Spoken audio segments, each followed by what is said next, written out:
Friends, confusion जब होती है जब एक ही चीज़ चार तरीके से अलग अलग पूछ ली जाए। और फ्रेंड्स, जब एग्जाम में हम बैठते हैं तो वहाँ और कंफ्यूजन हो जाती है प्रेशर की वजह से। अभी मैं पढ़ रहा था तो मैंने एक चीज़ देखी कि एक इन्वायरमेंट के अंतर्गत ये पूछा जाता है और हमें लगता है कि बहुत इजी है और स्टूडेंट्स को भी ये सारी चीज़ें लगती है कि मतलब इजी क्वेश्चन है, लेकिन उनको हम गलत करके आ जाते हैं। कैसे? कि वो पूछता है कि पारिस्थितिकी जो शब्द था वो किसने दिया। एक वो पूछता है कि पारिस्थितिकी का जनक किसे कहते हैं। एक पूछता है कि आधुनिक पारिस्थितिकी का जनक किसे कहा जाता है। एक पूछता है कि भारतीय पारिस्थितिकी का जनक किसे कहते हैं।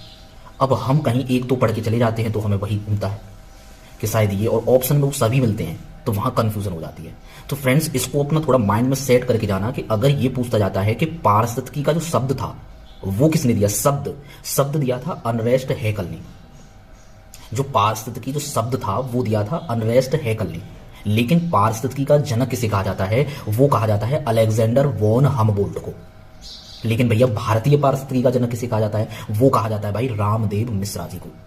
भैया आधुनिक पारिस्थितिकी का जनक किसे कहा जाता है? वो कहा जाता है यूजीन ओडम को।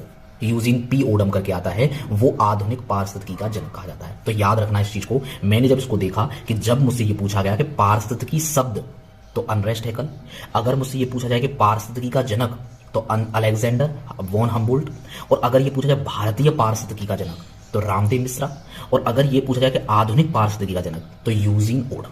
फ्रेंड्स, याद रखना, अभी लग रहा है सरल, लेकिन जब हम एग्जाम में बैठते हैं तो प्रेशर जो है हमें कंफ्यूज कर देता है और हम आसान क्वेश्चन को भी गलत करके आ जाते हैं, जिससे जो और स्टूडेंट्स हैं जो इस पे चीज़ों पर उन्होंने फोकस किया है वो इसको सही करके आगे निकल जाते हैं।